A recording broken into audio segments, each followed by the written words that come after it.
Hi, everybody. Welcome back to English 116. This is for our class for Monday, the 24th. And I hope you had a good spring break. And I must admit that I had intentions of finishing your papers during spring break, and that didn't happen. So my apologies, but I am working on those papers. And we are transitioning over to Oedipus the King. You had watched a performance last class that tried to duplicate some of what we would have seen in a 430 BC performance with the actors wearing masks and padded costumes and platform shoes to make them seem larger than life. In a Greek amphitheater, that would make a lot of sense. With a video version, especially with close ups, I know that it looks a little bit absurd. That said, I love the color imagery that was used in this particular version, where you've got Oedipus in gold, which is a royal color, and then Jocasta in silver, which is also a precious metal, but below gold, and then Creon in bronze. I think they take great advantage of the fact that they have stage lights so they can use shadows to reinforce the themes of light and dark, which is a major theme in the production. I love how the production begins with the burning of incense so that everything looks foggy and it's difficult to see because, again, vision and blindness is a major theme. I love how at the ending of the production we see the costume change for Oedipus. So now he's dressed in red, which seems appropriate because certainly red signifies blood, and he has just gouged out his eyes, but also he is responsible for a blood crime, albeit not purposefully, but nevertheless he is responsible. And we see him wearing that dark veil to illustrate that he is blind. I mean, we knew he was blind at the beginning of the play when his eyes were blackened out and hollowed in a way that many of the other characters weren't, except for Tiresias, which was much more so, our blind prophet, to illustrate that Tiresias is blind. But even though his eyes were the biggest in terms of being blacked out, Tiresias was all in white to illustrate that he had insight. At the ending of the play, Oedipus is wearing a black veil to indicate that now he is physically blind. But of course, we know the great irony is that Oedipus now has insight. And when we see Oedipus's daughters at the ending of the play, they're also in red because they are the products of a blood crime. So I know that again, the acting might seem excessive, though in a Greek amphitheater, that would have been necessary, almost like watching a silent movie, if you will, because you're not going to be able to get the kind of view that you would if you were watching a film, and the audiences would have already known the plot as well. So what they were experiencing was less about learning about the story and more about appreciating the irony, because the story begins with us knowing something Oedipus doesn't. So part of the quote fun unquote of the story is watching everybody come to the realization of the truth except for Oedipus, even though Oedipus has established himself as the great riddle solver, but he can't solve the most obvious riddle of all, his birth. And we talked about that we're watching a translation and we're reading a translation. In the notes below, in the first section, I've given you another performance that you might want to view. It's optional, you don't have to. This was done by the BBC, which is a very esteemed media company in Britain in 1986, and you can see that their approach to Oedipus the King was very different. We've got much more modern costumes. The language and the translation is much more modern as well, but I think we lose a lot of the poetic structures of the play itself. Um, we know that regardless of what version we're watching, Oedipus the King is important because it helps to really define the idea of what tragedy is. And Aristotle, the great philosopher, was also perhaps one of the first literary critics, identifying Oedipus the King as the best example that existed at the time of a tragedy, which is something that all authors know and followed or deliberately decided to change. We will talk a little bit more about this when we talk about Shakespeare. but that a tragedy should be about a great man, above and beyond the ordinary. And I guess you could say that Oedipus is a great man. First of all, he is royalty. That makes him above and beyond the ordinary. He also is the great riddle solver. He was able to solve the riddle of the Sphinx. And this is something that no one else was able to do in the community. And the irony, of course, is that he can't solve the riddle of his birth. And he's also a great man because he's a good leader. He's concerned with the welfare of the populace at the beginning of the play. And as the play progresses, and at one point we see that Jocasta herself has figured out the truth, and her response is to tell Oedipus not to dig any deeper, just to leave it alone. In other words, Jocasta is willing to allow the populace to suffer just so that she can protect her nuclear family. And Oedipus refuses. This is the only way he's going to be able to stop the play. And he says, ironically, even if I myself am responsible, and of course he is, but to his credit, he's willing to deal with the consequences of that in a way that Jocasta isn't. Jocasta commits suicide, which would be considered cowardly, the easy way out. Oedipus gouges out his eyes, which, of course, is thematically significant because he has not been able to see, even though he has physical vision. But also it is significant because he's willing to live with the pain of his crimes. In other words, he accepts responsibility in a way Jocasta doesn't. Nevertheless, if we've got a great man as established by Oedipus, think about how this could apply to Shakespeare when we think about his great tragedies. We're usually named after a specific individual: Hamlet, Othello, Macbeth. And usually they are great in one way or another because of their position or because of their actions. And then this great man experiences downfall. And I think we can see that Oedipus definitely experiences downfall since he has engaged in incest. His children are the products of incest. The consequences of that are that the country is ravaged by plague. And ultimately, Jocasta will commit suicide. He will be gouging out his eyes. He will be exiled, and he loses his kingdom. So I'd say that's pretty darn dark. When we get to some other plays, like A Midsummer Night's Dream, we'll talk about comedies. But right now we're in the midst of tragedy. And that great man, again, according to Aristotle, as evidenced in Oedipus the King, accepts responsibility. And Oedipus accepts exile, which would be comparable pretty much to death, and he gouges out his eyes. He punishes himself in a way that Jocasta doesn't. And the audience, us, we're supposed to feel pity for this great man because it's not all of their fault. There are outside forces at play, and they are good individuals above and beyond the ordinary. And we're also supposed to feel fear because if this individual who is above and beyond the ordinary can experience this level of descent, we too can experience the same level of descent, if not more. So this is a cautionary tale, and all tragedies are that come with moral lessons. If nothing else, don't engage in some of Oedipus's flaws, and Oedipus has quite a few flaws. We know that certainly he's blind, but we know also that he's arrogant. We know that he's filled with hubris, which is excessive pride, which is usually one of the main errors that you will see in tragedies. We know as well that Oedipus tries to outwit the gods. And this is how the play might be difficult to understand from a contemporary sensibility.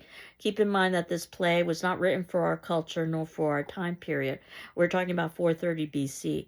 That Oedipus's biggest sin is not necessarily killing his father or marrying his mother. His biggest sin is trying to outwit the gods, that when he's given the prophecy by the gods that this is what he's going to do, rather than humbly accept his fate, he arrogantly tries to change it. And it's because of the fact that he tries to change it that he brings his fate about. Which begs the question, if he hadn't have tried to change his fate, would any of this tragedy have occurred? And we can step back and think about how this applies to Oedipus's birth parents as well.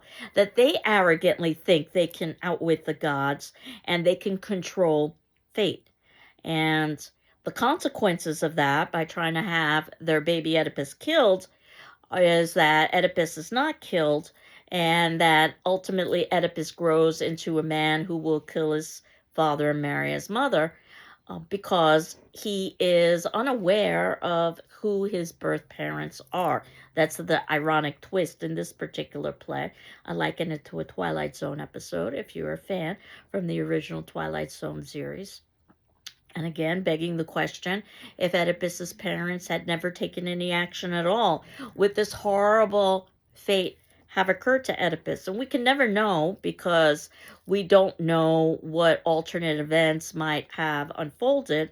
But we do know that during the time of Greek society, one should not try to arrogantly outwit the gods, which is what Oedipus's parents do and what Oedipus himself does. And the consequences of doing that are rather significant. So, obviously, Oedipus is filled with excessive anger. He kills somebody at a crossroads, which is literal but also figurative, because this is going to be a crossroads in Oedipus's life where three roads meet. And think about the symbolism of three. This is Oedipus, Jocasta, and Creon, Oedipus and his birth parents. And I know that from a modern day sensibility, I certainly think about this every time I review Oedipus the King. I'm looking personally for a loophole. How could I have done better than Oedipus? Perhaps not killed anybody, or perhaps not married anybody, so that I could avoid this horrific fate. But that means that I'm engaging in the same flaw that Oedipus engaged in, his major flaw, hubris, and thinking that I can outwit the gods and outwit my fate. And the consequences of trying to do that should be at least as severe as Oedipus's, if not more so, because Oedipus is above and beyond my position. He's above and beyond the ordinary. So again, it's a completely different way of thinking about the world. So Jocasta can never be a tragic hero because she's not concerned with the populace. She'd rather protect herself. And she doesn't accept responsibility. She instead commits suicide. Now, Creon is basically a representation of reason, rationality, generosity. Notice that these characters aren't very fleshed out. They represent traits rather than showing a lot of depth of personality. We're going to have to wait until we get to Shakespeare, and especially something like A Raisin in the Sun, to truly see multidimensional characters. Now, Creon is a very interesting character because, as we know in the play, he talks about how he doesn't want to be king. Oedipus accuses him of trying to steal the kingdom, and that's why Creon is indicating that Oedipus is responsible for the plague.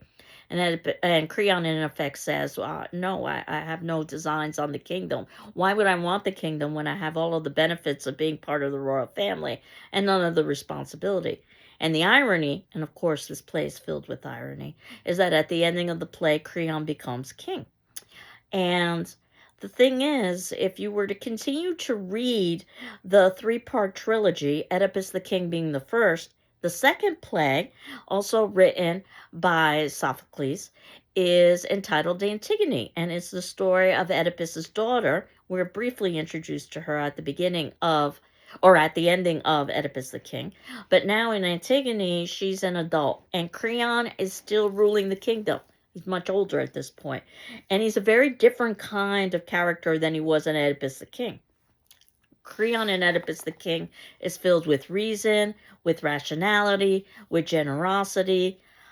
That's not the way he is in Antigone. He's filled with excessive anger, with blindness, with hubris. In other words, he becomes very similar to Oedipus, which leads to the question of, how does the position of rule change an individual? Or does absolute power corrupt absolutely, is another way of thinking about that.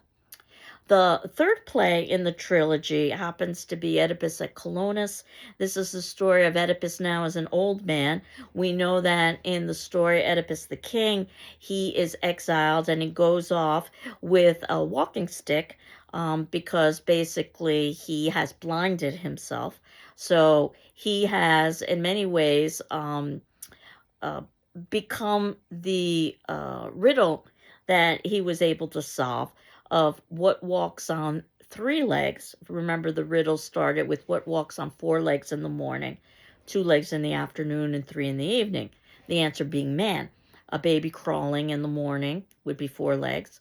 An adult walking in the afternoon or at the height of their life would be 2 legs. And then an adult towards their twilight years would be walking with a cane, and that would be the 3rd leg. And ironically, again, the play is filled with irony that Oedipus, even though he's not old, he leaves with 3 legs. Oedipus at Colonus, now Oedipus is an old man, and the question is, has he atoned for his sins? Will the gods forgive him for what he's done? I'm not going to tell you, you're going to have to read the play in order to, or watch the play in order to get the answer to that. But think about how Tiresias too is a representation of something that is prophetic and a representation of insight. And while Tiresias is physically blind, he does have great insight, more irony in the play. The chorus, and again, that might seem to be a kind of unique and unconventional approach to storytelling, but the chorus would have been necessary during the time of the Greek amphitheater. If for no other reason, they would all chant in unison, as we saw in the production. So this is going to amplify volume. And it almost provides what sounds like a soundtrack. The chorus could serve dual functions. They could be the populace, they could be responding to action, but they could also be narrator, and they could be reviewing some of the action as well. That chorus, again, would have been important during the time of Oedipus the king, but Sophocles had the chorus play less of a role in his plays than it would have previously, and Sophocles invented the convention of adding a 3rd major actor on stage at the same time. And when we see Oedipus, Jocasta, and Creon all on stage at the same time, speaking with one another, we can see that convention. And it would have been considered rather risque because, again, if you're sitting in a Greek amphitheater, it would be very difficult to hear, or more importantly, see and differentiate between characters, which is why they're wearing the masks and the padded costumes. But certainly it's easier to differentiate between 2 people than it would be with 3 people. So we're beginning to see the development of drama when we're watching something like Oedipus the King as well. Some of the themes of the play: vision and blindness. What can you see and what can you not see, literally and figuratively? Light and dark. Light is supposed to represent vision and dark is supposed to represent blindness. Irony, and all of the irony that's exhibited in all of the characters in the drama. And Oedipus being representative of that tragic hero, the great individual who's above and beyond the ordinary, who has a fall, who has flaw or flaws, and I would say Oedipus has multiple flaws, who is also responsible for, or also I should say, it is also not responsible for outside forces, things that we cannot control, things like fate. So despite Oedipus's actions, there's still elements, regardless of what he did or didn't do, that he couldn't control. Which leads to the question of fate versus free will. Is fate already predetermined, and does that mean that we don't have free will?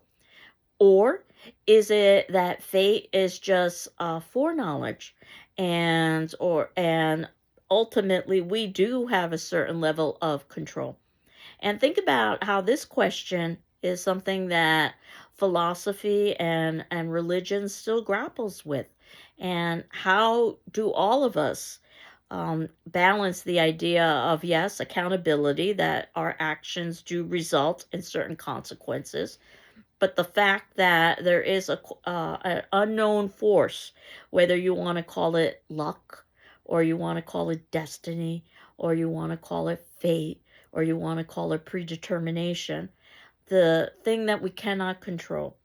And that's yet another reason why we read Oedipus the King, because these are the quintessential questions we have to learn and ask ourselves as human beings. Of course, we know that Oedipus the King was read by Freud, and he used the term Oedipal complex because he was inspired by Oedipus the King. And Freud's Oedipal complex argues that boys are sexually attracted to their mothers and see their fathers as basically competition. And there is such a thing called the Electra complex, which is the exact opposite, that girls see their fathers romantically and see their mothers as romantic competition. And while Freud's theories have fallen out of favor, you can see how Freud was loosely inspired for his term, the Oedipal complex. Yet another reason why we read this play and watch this play. Its importance in terms of establishing tragedy in the tragic tradition, its importance in terms of some of these universal and timeless questions that we ask ourselves about fate and free will, and also because of its importance with Sigmund Freud and psychology. So, the audience, as us, should feel pity. It wasn't all Oedipus's fault. And fear. This can happen to us. So, in terms of thinking about Oedipus, themes and quotes, that's going to be part of today's attendance question. That'll be due Wednesday on the 26th. And I'm going to ask you to identify an important quote in Oedipus the King and why you think it happens to be important. Of course, you might be reading different editions, so the quotes might be slightly different, but the concept is the same. None of us are reading or watching Oedipus in its original Greek. And whether or not you wanted to identify a quote about vision and blindness, or light and dark, or irony, or fate versus free will, or family, think about the importance of family in this play. That Oedipus basically sees the populace as his family. And this is the way a good ruler should see the populace, that they are responsible for their subjects and they're willing to suffer for the greater good. And this is something that Jocasta does not see. And perhaps you have a different quote that you might want to highlight. But as you know, you're not required to respond to your classmates. I encourage you to, but you are required to read your classmates' responses and my responses in turn. So that should give you a good idea of some of the important quotes within the play. And we will be transitioning over to A Midsummer Night's Dream. That means we get to talk about Shakespeare and we get to talk about a comedy.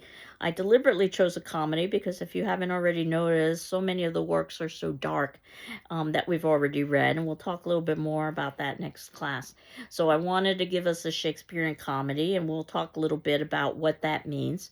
And I've given you the link for A Midsummer Night's Dream from the Folger Shakespeare Library, which is considered to be the premier Shakespearean library in the United States in Washington, D.C., where you can read the play for free. Though, of course, you can find lots of versions of A Midsummer Night's Dream, and it's also included in the version of the textbook that I had ordered for you.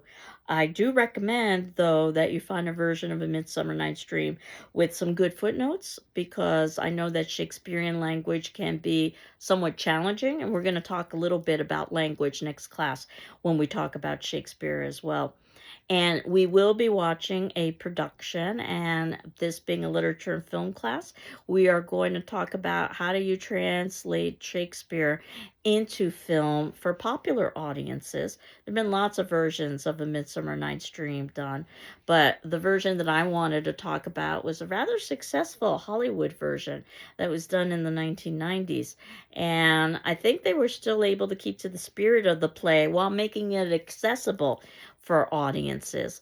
Eventually, we'll talk about paper number 2, where you have the option of writing about one of the dramas. Perhaps you wanted to write about Oedipus, and you could either write about the text or the performance. And the same goes with Midsummer Night's Dream, where you might want to write about the text or the performance.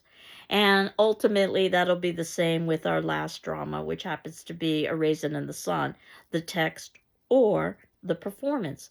And I'll be asking you the same questions, asking you about whether or not you wanted to examine if a work was canonical in your opinion and why or why not, or whether or not a work had contemporary relevance in your opinion and why or why not, or you could create your own essay topic as long as you get the topic approved by me. And that second paper won't be due till the ending of the semester, which means that by that point, certainly you would have had your first paper returned to you. The idea of the first paper is that it's a learning exercise so that you can take my comments into account and you could apply those comments to your second paper. You can also do a revision, as you know, of the first paper, because I see the first paper is a kind of draft, if you will, as you are learning how to write a paper. So once you receive your paper back from me with a letter grade for content as well as for writing, if you're satisfied with your grade, you're done. But if you wanted to rewrite it, I ask that you take my comments into account. And if you need further directions, certainly reach out to me. And you hand in the original, the evaluated copy that I would have returned to you, along with your revision to my email via PDF. And you get the higher of the two grades because, again, I see that paper as a kind of learning exercise, if you will. And you have up until the ending of the semester to do that revision. So, again, as I indicated, I apologize that I didn't have time during spring break to read any of the papers, but I'm beginning now and will work my way through them. So, in terms of, again, our attendance question, please identify an important quote in Oedipus the King, and more importantly, why you think it's important. I hope you're doing well. I'm doing well, and we will continue on next class. Take care. Bye-bye.